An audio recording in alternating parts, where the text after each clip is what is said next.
अब आप देख लीजिए, मैं आपसे बताती हूँ, जो दत्तात्रेय गुरु को मानते हैं उनके पेट में दर्द होता होगा, जो श्री राम को मानते हैं उनको ज़्यादातर लंग्स की बीमारी हो जाएगी, जो शिव जी को मानते हैं उनको अधिकतर हार्ट अटैक आ जाएगा।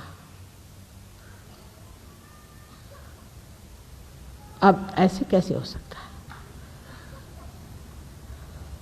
तो आपने कोई न कोई गलत काम कर लिया। सहजयोग जो है एकदम विशुद्ध और साफ खुला हुआ है। सहजयोग की भक्ति में हर चीज आप जानते हैं कि आप क्यों कर रहे हैं, क्यों कह रहे हैं, ये मंत्र आप आज क्यों कह रहे हैं, उसका आपसे क्या संबंध है, उसका जनसाधारण से संबंध क्यों है, क्या है? क्योंकि आत्मा का तो ज्ञान हो ही जाता है स्वयं का, लेकिन आपको सामूहिक ज्ञान भी हो जाता है। इस भक्ति के स्वरूप को बदलने का अब तरीका ऐसा आ गया है कि लोग कहते परमात्मा ही नहीं है। अल्जीरिया में कुछ लोगों ने, ये फंडामेंटलिस्ट लोगों को देखकर सोचा कि इस तरह के परमात्मा को मानने से तो अच्छा है कि छोड़ दिया जाए और कम्युनिज्म ले लिया जाए। पर उनमें से एक लड़का बड़ा विद्वान गलती से कहीं हमारे यहाँ चला आया सहयोग में, और उसने जाके बताया नहीं नहीं नहीं नहीं, भगवान है लेकिन इनके तरीके ठीक नहीं।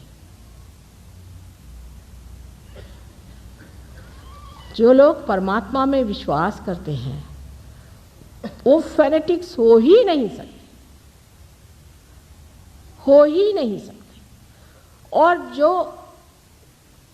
आत्म साक्षात्कारी हैं वो कभी भी आपको अलग अलग होने की शिक्षा दे ही नहीं सकते। जैसे अभी हम औरंगाबाद गए थे, वहाँ बड़ा भारी झगड़ा खड़ा हुआ। हालांकि उसमें गलती थी इन लोगों की, लेकिन जो झगड़ा शुरू किया वो ऐसे कि बाजा बजाते हुए वो मस्जिद के सामने से जा रहे थे।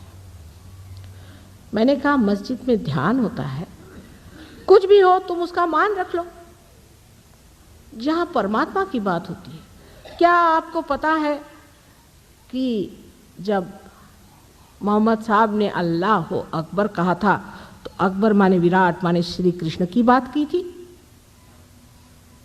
क्या आपको पता है कि जब जीसस ने अपने बाप की बात की थी तो ये 2 उंगलियां जो कि विष्णु और कृष्ण की है उनकी बात की थी? क्या आपको पता है कि मोहम्मद साहब साक्षात दत्तात्रेय का अवतरण है, जो महामेधा करके संसार में आए थे? लेकिन अगर किसी मुसलमान को कहो तो वो तो छुरी लेके लग जाएगा, और किसी सिख को कहो तो बंदूक लेके लग जाएगा। कि नानक साहब और मोहम्मद साहब एक ही चीज थी, ये तो बात कितने ही सिख लोग जानते हैं, पर क्या उसे मानने को तैयार है? वो 2 कैसे हो सकते हैं? इतना ही नहीं, लेकिन मोसेस, जूस में और मुसलमानों में इतना झगड़ा पड़ा हुआ आप जानते हैं। ये भी वही चीज थे दत्तात्रेय। आज जिन्होंने हमारे गले में हार डाला है ये जू जाति के हैं डॉक्टर साहब, और ईसा मसीह को वैसा ही मानते हैं जैसे मोसेस को या इब्राहिम को मानते हैं, या जैसे डेविड को मानते हैं, कहीं उनसे भी ज्यादा, क्योंकि आज्ञा पे उनका स्थान है। क्योंकि आपने इन लोगों का घर देखा नहीं, इनके रिश्तेदारी आपने जानी नहीं, इसलिए आप फेनेटिक बन के ये इससे लड़ रहा उससे लड़ रहा। अरे ये तो सब पक्के रिश्तेदार हैं। इनकी रिश्तेदारी ऐसी है जैसे चांद और चांदनी की रिश्तेदारी होती है, या सूरज की रोशनी और सूरज की होती है। जैसे शब्द और अर्थ की रिश्तेदारी होती है, ऐसी नजदीक इनकी रिश्तेदारी है। खबरदार जो इनको अलग करके आपने बात की है, उसके फल आपको भोगने पड़ेंगे।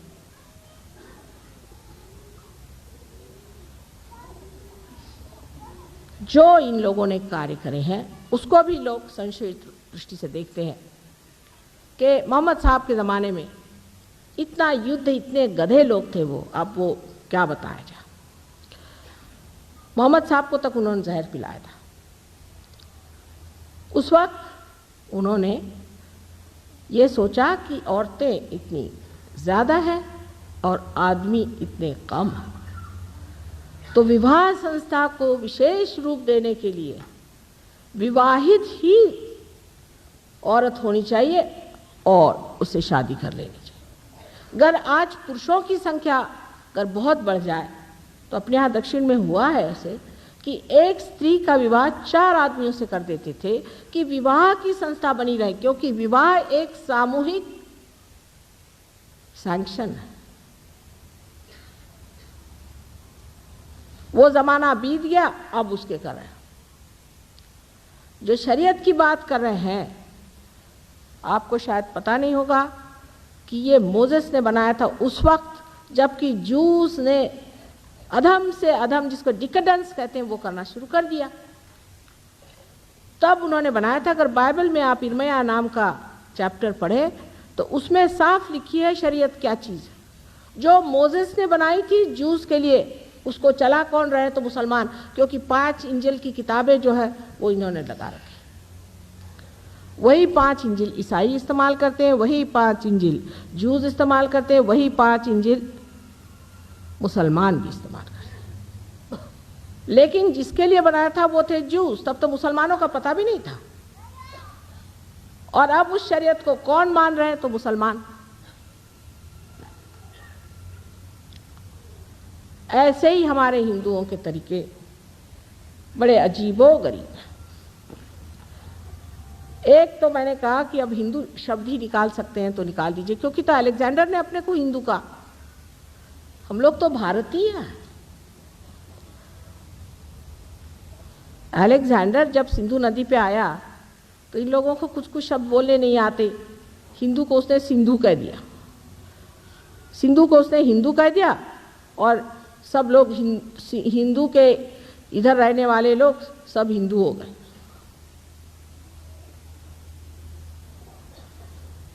और इस तरह से हम लोग हिंदू हो गए। इसमें आस्तिक है, नास्तिक है, आर्य समाजी है, फलाने हैं, ढिकाने हैं, सब हिंदू हैं।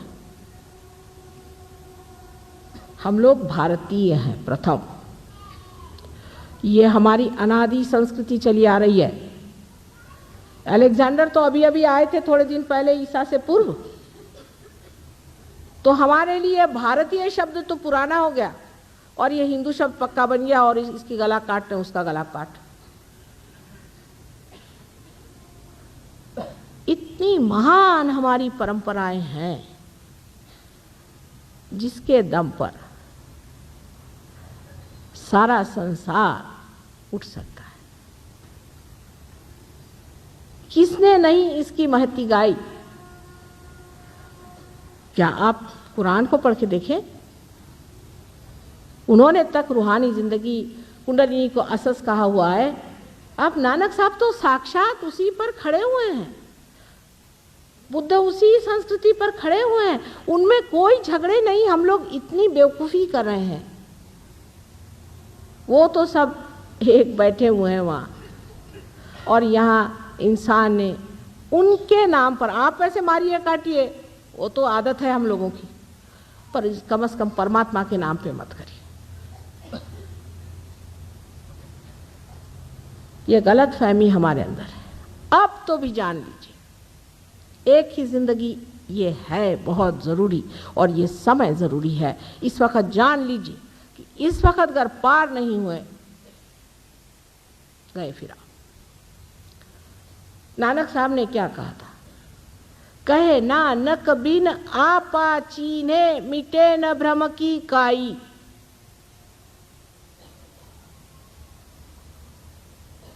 और इससे ज्यादा क्या कोई कह सकता था? जो मैं कह रही हूं वही तो वो कह गए थे। इतनी बात थी कि उस वक्त आत्म साक्षात्कार का कार्य नहीं हो पाया था। लेकिन सब वो तो हमारे ही अपने हैं, जिनका नाम लेते ही चैतन्य की लहरियां बहने लगती। ऐसे श्री गुरु नानक के नाम पर कोई भी आदमी चाहे तो पार हो सकता है। ऐसे श्री राम, ऐसे श्री कृष्ण, ऐसे ईसा मसीह, ऐसे मोहम्मद साहब, ऐसे महावीर, ऐसे बुद्ध, इतने बड़े बड़े अवतरण इस देश में हुए, और हम लोग अभी भी क्यों इस हालत में है? इसके ऊपर यही कहा जाता है कि योग साधन नहीं किया, जो बता गए सो नहीं किया, जो कह गए वो किसी ने किया नहीं, बेकार की चीजें कर। जैनियों से पूछा कि क्या कर रहे हो तुम लोग मंदिर बना बना करके, ये गंदे वाले ऐसे गंदे मंदिर बनाते, उसमें गंदी गंदी मूर्तियां बनाते, ये क्यों बना रहे? कहले इसलिए ऐसे कि महावीर साहब तो कह गए कि आप ध्यान करो, पर बात यह है कि ध्यान करने से शुद्र सिद्धि आती, इसलिए हम मंदिर बना रहे हैं। अरे भाई अब आओ, अब पार हो जाओ। पार हो जाते, पार होना चाहिए, आत्म साक्षात्कार को प्राप्त होना चाहिए। सीधा हिसाब ये है कि बहुत गलत रास्तों पर परमात्मा को खोजने वाले भटक गए, और एक माँ का हृदय जो है दारुण दुख से कभी कभी रोता है कि ये तो सब मेरे ही बेटे हैं, कहाँ चले गए? चाहे वो अपने को मुसलमान कहें, सिख कहें, हिंदू कहें, ईसाई कहें, कोई भी कहे, मैं जानती हूँ ये सब परमात्मा को खोजने वाले हैं। अंधकार में जब आप चले जाते हैं तो आप ये भी नहीं देख पाते कि आपके नज़दीक कौन बैठा है, इसके ऊपर कोई कुत्ता तो उसके ऊपर कोई कुत्ता। प्रकाश में आप देख लेते हैं कि सब वहीं बैठे हैं, सब इत्मीनान से बैठे हुए हैं, सब वही परमात्मा की बात कर रहे हैं। तो भक्ति जिसे है वो कभी भी किसी भी तरह की ऐसी तीव्रता नहीं ला सकता। भक्ति तो प्रेम का रस है, और जिस आदमी में सतत प्रेम बहता है वो प्रेम से ही सबको बांधते जाता है, प्रेम के ही अवगुंठन में वो लपटते जाता है। प्रेम का जो आह्लाद है उसमें वो झूमते रहता है। क्यों बेटे तुमने अपनी जिंदगी ऐसी बर्बाद बना ली? क्यों अपने ही घरौंदों में बैठ करके अपने ही जेल बना रहे हो? उसमें कुम्हलाए जाओगे, उसमें खत्म हो जाओगे। मैं तुमसे खास खास विशेष शब्दों में, विशेष प्रेम आग्रह के साथ ये कहती हूँ कि आत्म साक्षात्कार को पाओ, और उसके बाद उसके प्रकाश में अपने गौरव को देखो और उनके गौरवों को देखो जो तुम्हारे लिए ये सब बना गए। ये सुंदर सा मंडल जो तुम्हारे लिए बना दिया है, उसको देखने के लिए सिर्फ तुमको थोड़ा सा चलना होगा और ये मानना पड़ेगा कि बाकी सब व्यर्थ है। सूरदास जी ने जैसे कहा था कि सब सुरसागर लिखने के बाद कहते हैं कि सूरदास की सभी अविद्या दूर करो नंदलाल। इसी प्रकार निरपेक्ष होकर के, एक बच्चों जैसे होकर के आप आत्म साक्षात्कार को प्राप्त होइए। ये भक्ति का फल है, ये कर्म का फल है, जो कि आप ज्ञानमय हो जाते हैं। परमात्मा आप सबको आशीर्वाद।